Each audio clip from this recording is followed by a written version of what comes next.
Halo semuanya, perkenalkan saya Selina dengan NIM 226221112 dari kelas Akuntansi Malam 1 STIE Pembangunan Tanjung Pinang. Pada kesempatan ini, saya akan menjelaskan tentang penggabungan usaha.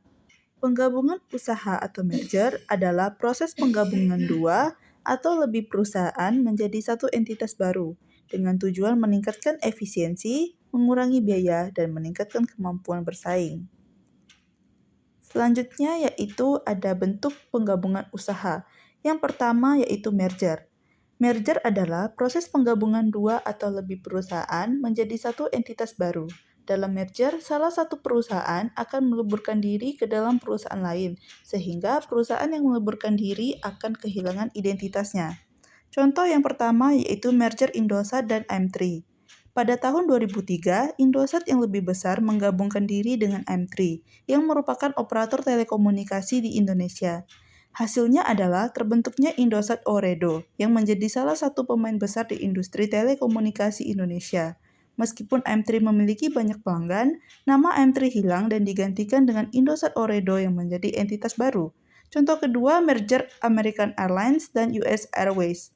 Pada tahun 2013, merger ini menciptakan American Airlines Group yang menjadi maskapai penerbangan terbesar di dunia berdasarkan armada, pendapatan, dan jumlah penumpang. Meskipun merger ini melibatkan dua perusahaan besar, kedua maskapai tersebut tetap menjalankan operasionalnya dengan merek yang berbeda untuk sementara waktu. Namun akhirnya, American Airlines menjadi nama utama dari maskapai gabungan tersebut. Selanjutnya yang kedua yaitu konsolidasi. Konsolidasi adalah proses penggabungan dua atau lebih perusahaan menjadi satu entitas baru, tetapi tidak ada perusahaan yang meleburkan diri. Dalam konsolidasi, semua perusahaan yang bergabung akan kehilangan identitasnya dan menjadi bagian dari perusahaan baru. Contoh yang pertama yaitu konsolidasi Semen Gresik, Semen Tonasa, dan Semen Padang.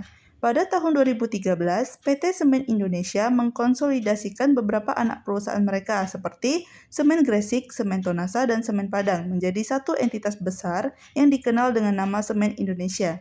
Langkah ini diambil untuk meningkatkan efisiensi operasional dan daya saing di pasar semen Indonesia dengan fokus pada penguatan merek dan jaringan distribusi. Contoh kedua, pada tahun 2013, dua perusahaan besar di sektor energi Indonesia yaitu PT Pertamina dan PT Perusahaan Gas Negara (PGN) melakukan konsolidasi untuk membentuk PT Pertamina Gas. Konsolidasi ini bertujuan untuk meningkatkan efisiensi operasional dan memperkuat daya saing kedua perusahaan dalam pasar energi Indonesia, terutama di sektor gas. Selanjutnya yang ketiga yaitu akuisisi. Akuisisi adalah proses pembelian saham atau aset sebuah perusahaan oleh perusahaan lain. Dalam akuisisi, perusahaan yang melakukan akuisisi akan memiliki kontrol atas perusahaan yang diakuisisi. Contoh yang pertama yaitu akuisisi Google terhadap YouTube. Pada tahun 2006, Google mengakuisisi YouTube, platform berbagi video terbesar di dunia. Akuisisi ini memberikan Google akses ke salah satu platform video terbesar, yang kini menjadi bagian integral dari ekosistem Google, meningkatkan pendapatan melalui iklan, dan memperluas dominasi mereka di industri digital. Contoh kedua yaitu akuisisi Jarum terhadap PT Gudang Garam. Pada tahun 2010, Jarum mengakuisisi PT Gudang Garam, perusahaan rokok besar di Indonesia.